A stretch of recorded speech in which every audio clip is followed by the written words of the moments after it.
All right, hello and welcome to the For Lake Norman podcast. We're a church here at Lake Norman Baptist that exists to bring healing, connection, and purpose to people all around Lake Norman through the love of Jesus, and we hope that this podcast is an extension of that. So thank you for joining us. We're so glad to have you listening, and I want to introduce who I'm with today. This is Anson Hanbury, our lead pastor, and Evan Nestor, our student pastor. My name's Tucker Furr. I'm the community pastor here. And so, Anson, you're kind of the driver of our content because it's based out of the sermon series you're currently in, called It's How You Play the Game, How God Builds Winning Traditions Through Losing Seasons. So, what kind of lane are you wanting to take us in today? Yeah, that's a good question. Not just for today, but for our podcast. This is our very first installment of this new podcast, the For Lake Norman podcast. And so, like Tucker said, we want to sort of bring what we're doing as a church and the calling that we feel called to as a church and try to do some good for our community. And so what we want to do is kind of reflect on what we're learning and discussing. And specifically, we're a Christian church, so we're studying the Bible. We believe in God, but we want to bring some learnings from that out into our community. So whether you're a part of Lake Norman Baptist or whatever church, or whether you're a Christian or not, or whatever your faith perspective, our goal is that our community would grow and get a little healthier, a little better connected in our families and friends and workplaces. We'd make a bigger difference in the world. As a community, we believe that happens through the love of Jesus, through people, ordinary people like us. So that's where we want to go with this series in general. And so we're in the middle of a sermon series at our church right now, and I know Evan is leading our students through kind of a complementary study in our student ministries around wisdom from the Old Testament. So on Sunday mornings in our church services, we're in a study of Job. Job is kind of this larger-than-life, very famous, very popular, but kind of mysterious Old Testament character. Evan's studying Proverbs with our students, which is in the same sort of wisdom category. So we want to bring something from our learnings to our community. We're going to drop these every Sunday night or middle of the night, so you can, ideally on Monday, on the way into work or way into school, or as we go about our week, we'll have something we can chew on and bring to our week. So the idea I want to suggest that we bring into our week this week is to reflect on the question that we ask when hard things happen in life. Job was a guy who experienced, losses of literally biblical proportion. And just like all of us, when things rattle our cage, we want to know why. Like, why may be the most instinctive, natural question for human beings when losses and suffering comes. When we come into those seasons of loss, losing seasons. But what we're learning through the book of Job and his relationship with God was God kind of turned Job's question from why to who. And specifically, when Job learned who God is, then Job could kind of read between the lines of what was going on in his life and learn to trust God in spite of his losing season. And in that way, God was building a winning tradition through a losing season. And so a big piece of that is the questions that we ask. So I thought we'd kind of chop that up a little bit today. The questions that we ask and how to ask a better question. How can we ask a who question? And what's the difference between that and a why question when things come? Yeah. So one way to kind of back up and get at this, in our sermon series, we're calling it It's How You Play the Game. And we're kind of playing off the NFL season this year and watching for what's happening when teams experience loss. So we're, as of the recording of this podcast, 3 weeks into the NFL regular season. And one thing I noticed was in weeks 1 and 2, Kansas City Chiefs lost. They were 0-2. First time close games. Both close games. First time in Patrick Mahomes' NFL career. Yeah. Is that right? I didn't even know that. Didn't even know that. So, but also what I noticed is nobody was all up in arms or shocked or concerned or whatever. Nobody's asking why. Why weren't we asking that question? Because we know who the Chiefs are. Yeah. We know who Andy Reid is. We know who Patrick Mahomes is. We know who the Chiefs are. They're not going to be, unless something really unusual happens, it's not going to be a losing season, even though they started 0-2. Yeah. Sure enough, they won their third game, and we'll see what happens when they play the Ravens next week. But because of the who, nobody was all that concerned about the why. because the real issue is who they are. So Yeah, I think, when you have coaches like that, it was the same with the Patriots dynasty back with Belichick and Brady. Like, even if they dropped a couple games, at the end of the day, you knew they were going to be there either in the playoffs or making a deep playoff run to the Super Bowl. And I feel like, people have the same opinion about the Chiefs. But there can also be, on the flip side of that example, in football in particular, if you go down to the college level, you can see where people start to question the who, and then it turns out like it's not what they were thinking it was going to be. So I think back to last season, Ohio State was a team. Everyone coming into the year is like, this is probably the most talented roster in college football. I mean, they had Caleb Downs at safety, who transferred from Alabama, was a freshman All-American. He's going to have a gold jacket in the NFL one day. He's that good of a player. On offense, they had a receiver that's just a generational talent, like a Randy Moss, Calvin Johnson type receiver. And they just had talent all over the field. And they go through the season, and towards the end of the year, they drop the biggest game of the year for them against Michigan, their rival.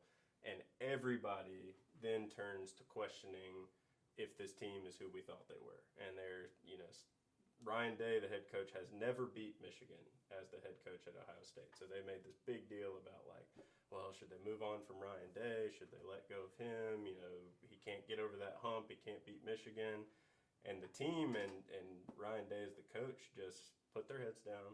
They knew exactly who they were as a team. There's interviews where you can go back and look at it. They were like, we are the most talented team in college football, and we just need to go out there and play like it and quit shooting ourselves in the foot.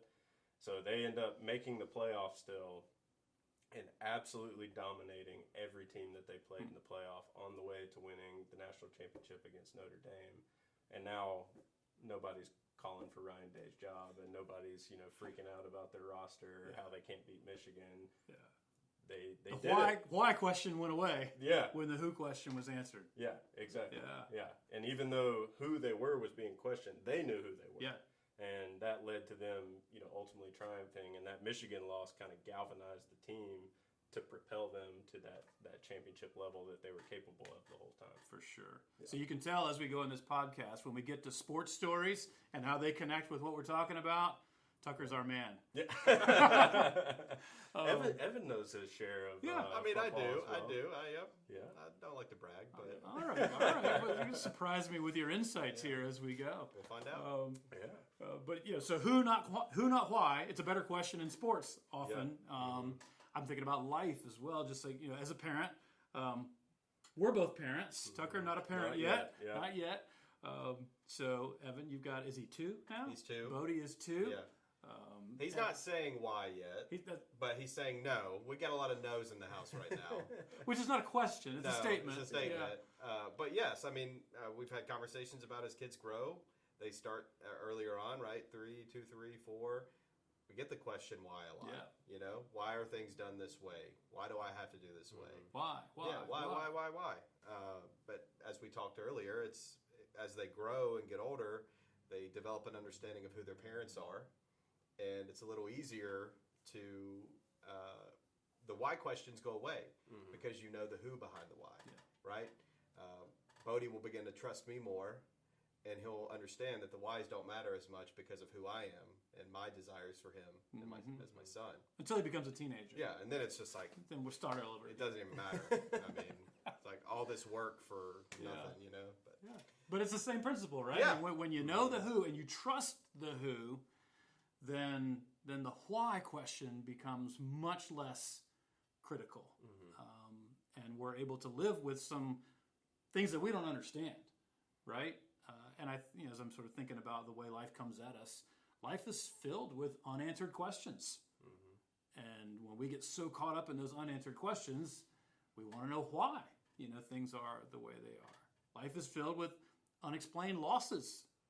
Things didn't go our way. We lost a job. We lost a loved one. We lost possessions or health. And when those things are, we want to know why. Why? What's the medical reason for this diagnosis? What's the stock market reason for these market losses or whatever it might be? And we get really caught up in the why when we have these unexplained losses. And then I think, as of the time of recording this podcast, we're 2 weeks out from a very, very public assassination of a political figure in Charlie Kirk.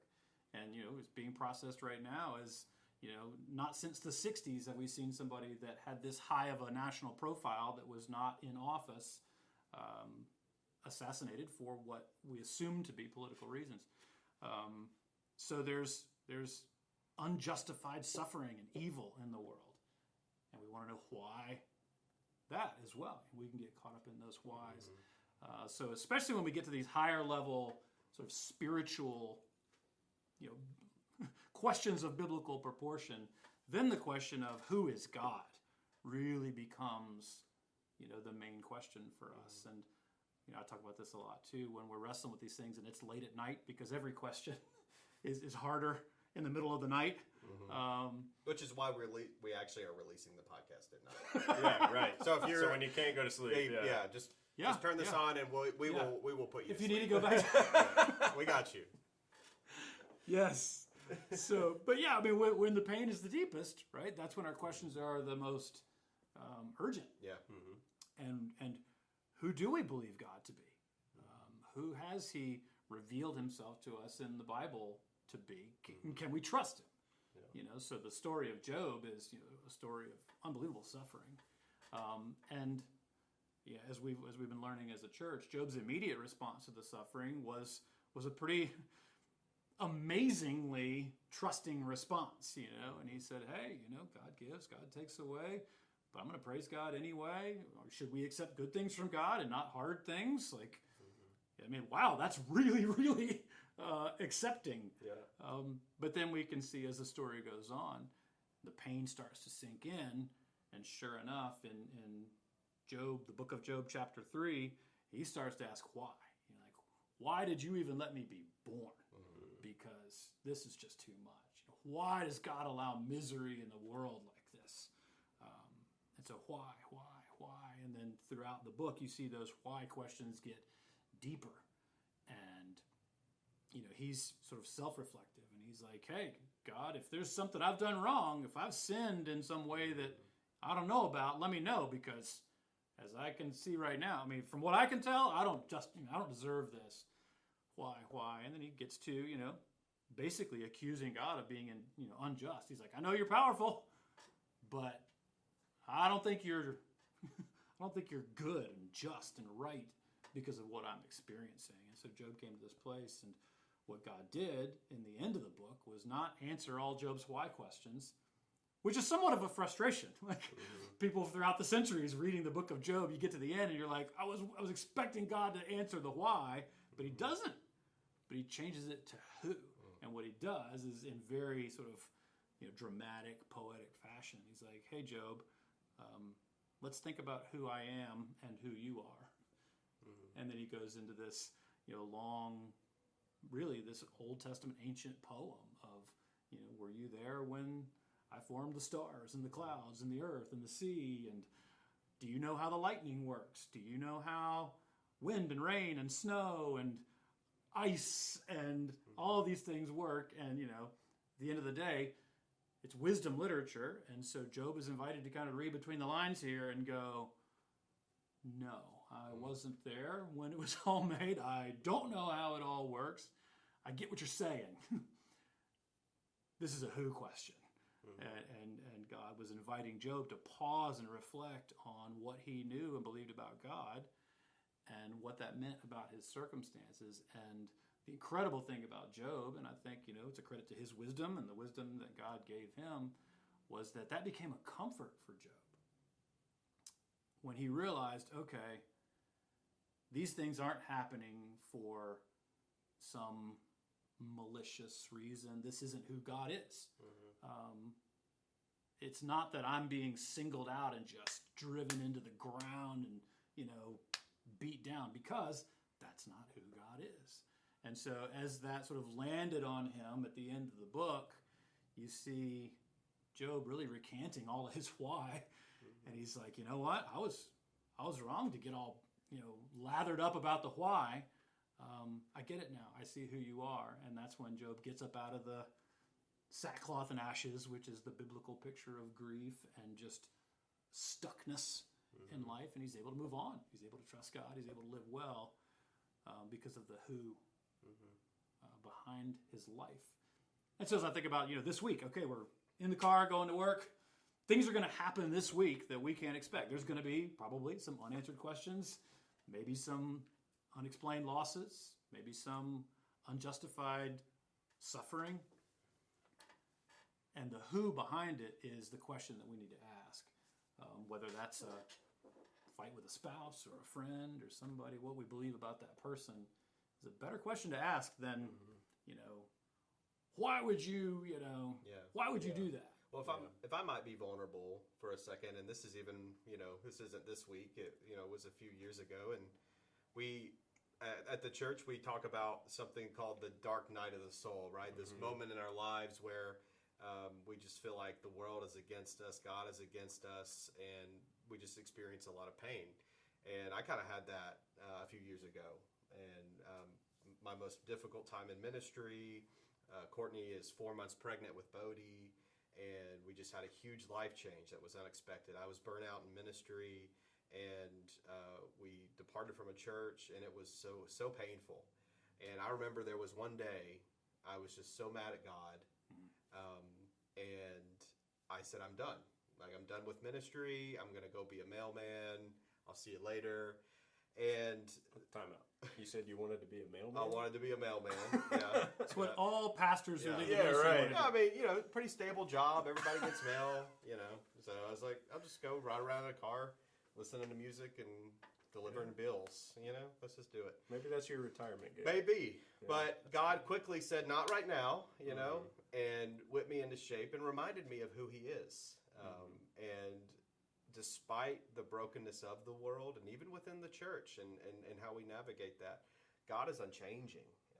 And that was a quick reminder for me, despite my circumstance, God was still God, and I still had a calling in my life that I needed to pursue despite what happened immediately to me. And it makes me think of this conversation we're having with our kids, our students on Sunday mornings, right? We just started Proverbs literally 1 through 7 this week. And it lays this framework of the entirety of Proverbs 1 through 31. And the foundation of this entire book of wisdom is centered around fear of the Lord, right? That is the foundation that which we read the book of Proverbs. And when I hear you talking about God giving this expansive image of who he is, like who is the one that hung the stars in the sky? Who is the one that shoots the lightning? Like that is that. So fear of the Lord is not like a bad dog going to its owner with its tail tucked in between its legs, right? Fear of the Lord is just an understanding just how big God really is and what God truly is capable of. And it's a reverence. And I think that's where this conversation of who comes, because with that wisdom, we are able to navigate these difficult situations like what I've experienced. A better understanding of who God is, a better trusting of what God's plan is for my life. So that's what I feel in this moment, getting real about these dark moments in our lives where the losses feel like they're racking up. And I've experienced that, fairly recently. And I gained wisdom through that experience, understanding who God is better. And you're serving others now better because of it. Oh yeah. I mean, that's 100%. kind of that's the truth that we were kind of hitting in this whole series that we're focusing on at our church is God builds winning traditions through losing seasons. And so cool that he did that for you. That's what he does. Yeah, I think there's a popular Christian author, A.W. Tozer, who once said, what you believe about God is the most important thing about you. Oh, yeah. And there's actually, for those of you that are interested, the science behind it, like actually in our brains, the way it's wired, what we believe about God actually does have outcomes into who we are. So like if we believe God is this angry, wrathful, just super upset with us about every wrong that we have type of God. What that does is it stirs up into our personality a severe amount of fear, anxiety, worry, distrust of other people, and things like that, because that's the part of our brain that it activates, is the part of the brain that holds those And emotions. that's who God is to you. That's who God is to you. Yeah. Yes. But if you focus on the fact that God is loving and benevolent and gracious and kind, it's going to stir the part of your brain where empathy and love and peace and those types of emotions and feelings are. And so that's the type of person you're going to be. And so when we root what we believe about God and what the scriptures say about God, it actually does shape us to be who we were created to be as humans. And when these difficult things come, we're able to face it better. And then with that, what we believe about God also impacts what we believe about other people. So to your point about if I can be vulnerable in mine and Haley's marriage, that's something we talk about all the time, because it's so easy to view your spouse as the enemy when you're having a disagreement or an argument about something. You feel like you're on opposing sides. Yeah. And what we have talked about over and over again is like, can we just believe the best about each other in these situations? Believe that I have positive, loving intent for you, you have positive, loving intent for me, and then we can just deal with whatever the behavior is and not like view each other in a different light or a negative light. And there's actually, it's tied to what our brains do as well, but there's a saying in neuroscience that like what you focus on is what you get. And there's this study done in a classroom at a school. They gave this teacher the same group of kids, or one teacher, this group of kids, and said, these kids are terrible. They're not going to listen to you. They're never going to do their work. You're going to have a hard time reining them in and keeping them under control. And so that teacher went into the class, did the best they could. I think the kids came out with like an average of a D grade. They gave a different teacher, same group of kids, and said, these kids are incredible. You're actually going to have a hard time keeping pace with them. They're very studious. They do their work well, incredibly smart. So that teacher goes in with the same method of teaching as the other one, and all those kids pass with flying colors. Same group of kids, but the teacher's belief about them was different in each situation, and it empowered them to reach new heights. So I do think the question of who, not only with God, but what we believe about other people, can radically change how we experience reality in the moment, for sure. Yeah, super helpful stuff. Yeah, and you can see kind of our perspective on things, right? We believe the Bible presents God as a good, Yes. loving, creator, in control God who's sometimes doing things we don't understand, sometimes allows things that we don't understand, but ultimately we can trust him and we can live well. And when we sort of remember, right, when we have the wisdom to bring that into life, right, when things are disruptive, that who question can really redirect us, because it's so easy to get caught up in the why this. So that's for this week, that's what I'm thinking about. Yeah. That's what I'm hoping that will be helpful for all of us as we kind of take some of this wisdom from the Old Testament, from the book of Job in particular, pulling in some of that Proverbs wisdom, and make a difference in our life. I think that's a very real way where we do experience healing. Yeah. Certainly strengthens our connections with other people and helps us fulfill that purpose that God has given us to make a difference in the world and to reflect his love. Yeah. Let's go and bring the love of Jesus to the community of Lake Norman. Yeah. Would it be fair to say a practical thing for people to do this week is whenever they encounter like someone hurts them or something, they experience some type of loss, the practical thing would be to stop and ask the question who? Yeah. Okay, what do I believe about God? What do I believe about this person that hurt me? I just think that's maybe just sometimes all it takes is just stopping and asking a question. Mm-hmm. Because if we just focus on the problem at hand, the problem's just going to be amplified, and it's going to feel like it's consuming all of our life. And so, asking a quick question could be a good way to. Yeah. So I think pop more out of often that. than not, it's a good person. Yeah. That may have done something that hurt us or inconvenienced us. Mm-hmm. And we believe it's always a good God, who is doing things that are for a good purpose. So because the answer, we believe more often than not, the who is a good answer. That could change the way we live our daily lives, rather than sort of following that gut instinct to, a pretty selfish, honestly, question of why. Why would this have happened to me?